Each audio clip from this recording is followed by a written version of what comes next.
Generally എനിക്കൊരു personal space വേണം പാട്ട് എഴുതാൻ. ഇപ്പോൾ നിങ്ങളിങ്ങനെ ഇരിക്കുകയാണെങ്കിൽ ഞാൻ പറയും ഞാൻ ഒന്ന് പുറത്ത് പോയിട്ട് ഒന്നെങ്കിൽ താഴെ നടക്കാം അല്ലെങ്കിൽ ബാൽക്കണിയിൽ കുറച്ച് നേരം നിൽക്കാം. എനിക്ക് അങ്ങനെ ഒരു മെന്റൽ പ്രൈവസി വേണം, പിന്നെ ഒരു സെൻസ് ഓഫ് മൂവ്മെന്റ് വേണം.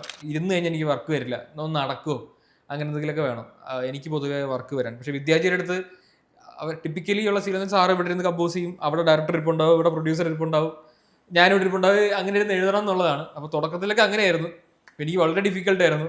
ഒരു പെർഫോമൻസ് പ്രഷർ പോലത്തെ കാര്യങ്ങൾ. ഞാൻ ഏറ്റവും ആരാധിക്കുന്ന മ്യൂസിക് ഡയറക്ടറാണ്, അതിന്റെ ഒരു ഇത്.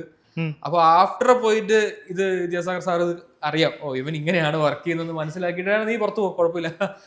ചിലപ്പോൾ ഡയറക്ടർ പ്രൊഡ്യൂസർ നോക്കിയിരിക്കും ഇവ എഴുതുമെന്ന്. അപ്പോൾ വിദ്യാർത്ഥി തന്നെ അവരോട് പറയും നീ പൊക്കോ, നമുക്ക് അടുത്തൊക്കെ ഇരിക്കാം, നീ പോയിട്ട് പുറത്ത് പോയിട്ട് നിന്ന് ഒരു സാധനമായിട്ട് വരും എന്നൊക്കെ അവരോട് വിദ്യാർത്ഥി പറഞ്ഞ് കൺവിൻസ് ചെയ്ത് അങ്ങനെയുള്ളൊരു എക്സ്പീരിയൻസ് ആണ് ഒരു ഗുരു ശിഷ്യ ബന്ധം. ലിറ്ററലി ഞാൻ മ്യൂസിക് സ്റ്റുഡൻ്റ് ഒന്നും അല്ലെങ്കിലും എനിക്കൊരു ഗുരുസ്ഥാനത്തുള്ള ആളാണ്.